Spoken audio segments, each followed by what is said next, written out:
ขอเชิญท่านผู้สมัครใหม่เนาะท่านเจ้าสาวคือเธอเวทีเนอะ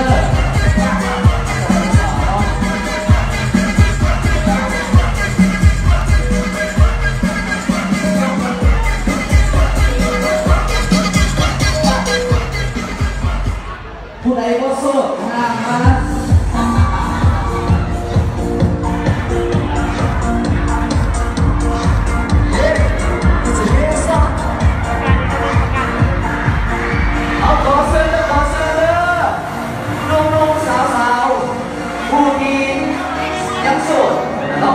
ยังโสด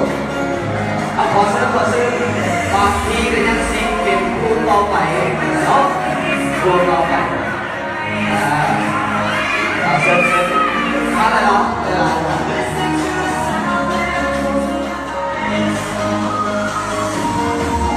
รถอาจจะ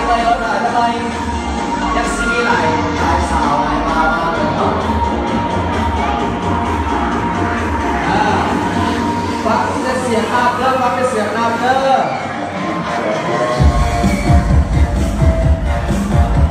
เต้นไปวะฟ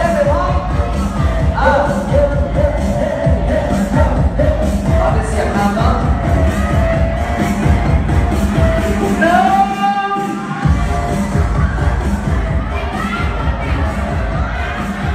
สองอันนี้กันนะน้อยมาเอาเทียมเอาเริ่มไปอีก3 2ใจเย็น2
มาถ่ายรูปกัน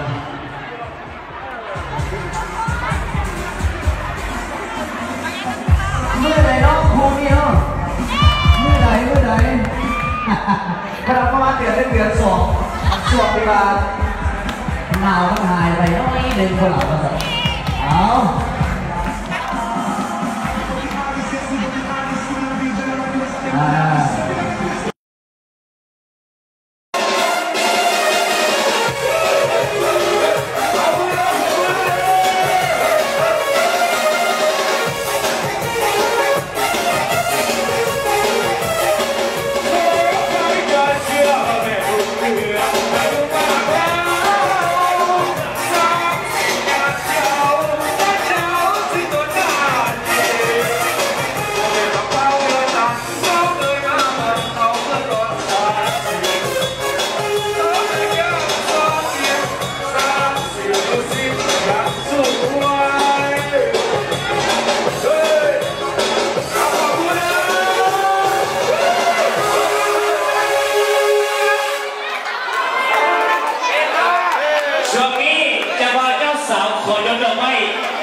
ไปโหดไป